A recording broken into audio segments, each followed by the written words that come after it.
ओम जयंती मंगला काली भद्रकाली कपालिनी दुर्गा क्षमा शिवा धात्री स्वाहा स्वधा नमोस्तुते।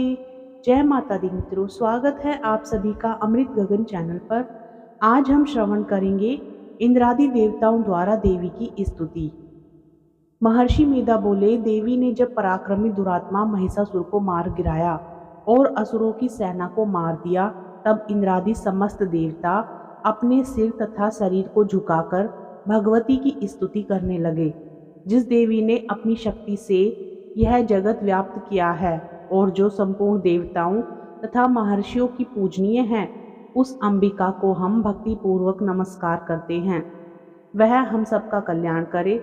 जिस अतुल प्रभाव और बल का वर्णन भगवान विष्णु, शंकर और ब्रह्मा जी भी नहीं कर सके, वही चंडिका देवी इस संपूर्ण जगत का पालन करे और अशुभ भय का नाश करे।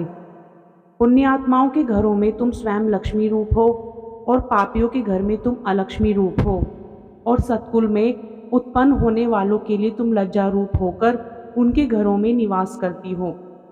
हम दुर्गा भगवती को नमस्कार करते हैं। हे देवी, इस विश्व का पालन करो। हे देवी, हम तुम्हारे अचिंत्य रूप का किस प्रकार वर्णन करें।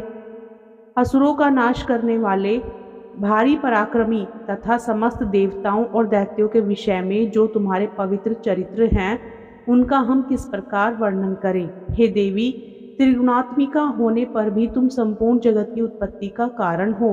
हे देवी, भगवान विष्णु, शंकर आदि किसी भी देवता ने तुम्हारे पार नहीं पाया। तुम सबकी आश्रय हो। यह संपूर्ण जगत तुम्हारा ही अंश रूप है, क्योंकि तुम सबकी आदिभूत प्रकृति हो। हे देवी, तुम्हारे जिस नाम के उच्चारण से संपूर्ण यज्ञों में सब देवता तृप्ति लाभ करते हैं, वह स्वाहा तुम ही हो। इसके अतिरिक्त तुम पितरों की तृप्ति का कारण हो, इसलिए सब आपको स्वधा कहते हैं। हे देवी, वह विद्या जो मोक्ष को देने वाली है, जो अचिंत्य महाज्ञान स्वरूपा है, तत्वों के सार को वश में करने वाले, संपूर्ण दोषों को दूर करने वाले, मोक्ष की इच्छा वाले मुनिजन जिसका अभ्यास करते हैं, वह तुम ही हो। तुम वाणी रूप हो और दोष रहित ऋग तथा यजुर्वेदों की एवं उद्गीत और सुंदर पदों के पाठ वाले सामवेद की आश्रय रूप हो। तुम भगवती हो। इस विश्व की उत्पत्ति एवं पालन के लिए तुम वार्ता के रूप में प्रकट हुई हो, और तुम संपूर्ण संसार की पीड़ा हरने वाली हो। हे देवी, जिससे सारे शास्त्रों को जाना जाता है, वह मेधा शक्ति तुम ही हो, और दुर्गम भव सागर से पार करने वाली नौका भी तुम ही हो। लक्ष्मी रूप से विष्णु भगवान के हृदय में निवास करने वाली और भगवान महादेव द्वारा सम्मानित गौरी देवी तुम ही हो। मंद मुस्कान वाले, निर्मल पूर्णचंद्र बिंब के समान और उत्तम सुवर्ण की मनोहर कांति से कामनीय तुम्हारे मुख को देखकर भी महिषासुर क्रोध में भर गया। यह बड़े आश्चर्य की बात है। और हे देवी, तुम्हारा यही मुख जब क्रोध से भर गया तो उदय काल के चंद्रमा की भांति लाल हो गया और तनी हुई भौहों के कारण विकराल रूप हो गया। उसे देखकर भी महिषासुर के शीघ्र प्राण नहीं निकल गए। यह बड़े आश्चर्य की बात है। आपके कुपित मुख के दर्शन करके भला कौन जीवित रह सकता है। हे देवी, तुम हमारे कल्याण के लिए प्रसन्न हो। आपके प्रसन्न होने से इस जगत का अभ्युदय होता है, और जब आप क्रुद्ध हो जाती हो तो कितने ही कुलों का सर्वनाश हो जाता है। यह हमने अभी अभी जाना है कि जब तुमने महिषासुर की बहुत बड़ी सेना को देखते ही देखते मार दिया है। हे देवी, सदा अभ्युदय देने वाली, तुम जिस पर प्रसन्न हो जाती हो, वही देश में सम्मानित होते हैं। उनके धन यश की वृद्धि होती है, उनका धर्म कभी शिथिल नहीं होता है, और उनके यहाँ अधिक पुत्र पुत्रियां और नौकर होते हैं। हे देवी, तुम्हारी कृपा से ही धर्मात्मा पुरुष प्रतिदिन श्रद्धापूर्वक यज्ञ करता है, धर्मानुकूल आचरण करता है और उसके प्रभाव से स्वर्गलोक में जाता है, क्योंकि तुम तीनों लोकों में मनवांछित फल देने वाली हो। हे माँ दुर्गे, तुम स्मरण करने पर संपूर्ण जीवों के भय नष्ट कर देती हो, और स्थिर चित्त वालों के द्वारा चिंतन करने पर उन्हें और अत्यंत मंगल देती हो। हे दारिद्र दुख नाशिनी देवी, तुम्हारे सिवा दूसरा कौन है। तुम्हारा चित्त सदा दूसरों के उपकार में लगा रहता है। हे देवी, तुम शत्रुओं को इसलिए मारती हो कि उनके मारने से दूसरों को सुख मिलता है।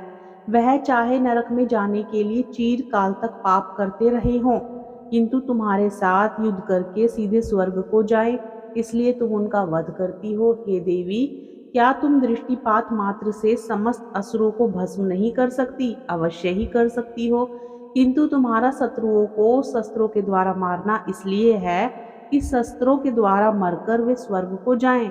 इस तरह से हे देवी, उन शत्रुओं के प्रति भी तुम्हारा विचार उत्तम है। हे देवी, तुम्हारे उग्र खड़ग की चमक से और त्रिशूल की नोक की कांति की किरणों से असुरों की आंखें फूट नहीं गई। उसका कारण यह था कि वे किरणों से शोभायमान तुम्हारे चंद्रमा के समान आनंद प्रदान करने वाले सुंदर मुख को देख रहे थे। हे देवी, तुम्हारा शील बुरे वृतांत को दूर करने वाला है और सबसे अधिक तुम्हारा रूप है, जो ना तो कभी चिंतन में आ सकता है और न जिसकी दूसरों से कभी तुलना ही हो सकती है। तुम्हारा बल व पराक्रम शत्रुओं को नाश करने वाला है। इस तरह तुमने शत्रुओं पर भी दया प्रकट की। हे देवी, तुम्हारे बल की किसके साथ बराबरी की जा सकती है, तथा शत्रुओं को भय देने वाला इतना सुंदर रूप भी और किसका है? हृदय में कृपा और युद्ध में निष्ठुरता, यह दोनों बातें तीनों लोकों में केवल तुम्ही में देखने में आई हैं। हे माता, युद्ध भूमि में शत्रुओं को मारकर तुमने उन्हें स्वर्ग लोक में पहुंचाया है। इस तरह तीनों लोकों की तुमने रक्षा की है, तथा उन उन्मुक्त असुरों से जो हमें भय था उसको भी तुमने दूर किया है। तुमको हमारा नमस्कार है। हे देवी, तुम शूल तथा खड्ग से हमारी रक्षा करो, तथा घंटे की ध्वनि और धनुष की टंकोर से भी हमारी रक्षा करो। हे चंडिके, आप अपने शूल को घुमाकर पूर्व, पश्चिम, उत्तर तथा दक्षिण दिशा में हमारी रक्षा करो। तीनों लोकों में जो तुम्हारे सौम्य रूप हैं तथा घोर रूप हैं, उनसे हमारी रक्षा करो, तथा इस पृथ्वी की रक्षा करो। हे अंबिके, आपके कर पल्लवों में जो खड्ग, शूल और गदा आदि शस्त्र शोभा पा रहे हैं, उनसे हमारी रक्षा करो। महर्षि बोले कि इस प्रकार जब सब देवताओं ने जगत माता भगवती की स्तुति की और नंदवन के पुष्पों तथा गंध अनुलेपों द्वारा उनका पूजन किया, और फिर सबने मिलकर जब सुगंधित व दिव्य धूपों द्वारा उनको सुगंधित निवेदन की, तब देवी ने प्रसन्न होकर कहा, हे देवताओं, तुम सब मुझसे मनवांछित वर मांगो। देवता बोले, हे भगवती, तुमने हमारा सब कुछ कार्य कर दिया, अब हमारे लिए कुछ भी मांगना बाकी नहीं रहा, क्योंकि तुमने हमारे शत्रु महिषासुर को मार डाला है।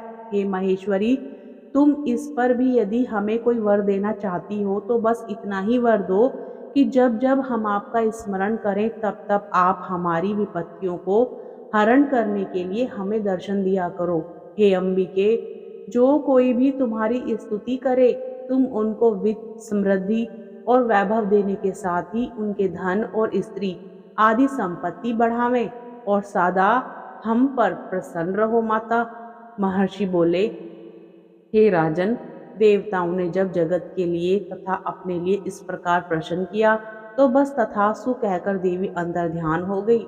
हे भूप, जिस प्रकार तीनों लोकों का हित चाहने वाली यह भगवती देवताओं के शरीर से उत्पन्न हुई थी, वह सारा वृतांत मैंने आपसे कह दिया है, और इसके पश्चात दुष्ट असुरों तथा शुंभ निशुंभ का वध करने और सब लोगों की रक्षा करने के लिए जिस प्रकार गौरी देवी के शरीर से उत्पन्न हुई थी, वह सारा वृतांत मैं यथावत वर्णन करता हूँ। इसका श्रवण। जय माता दी।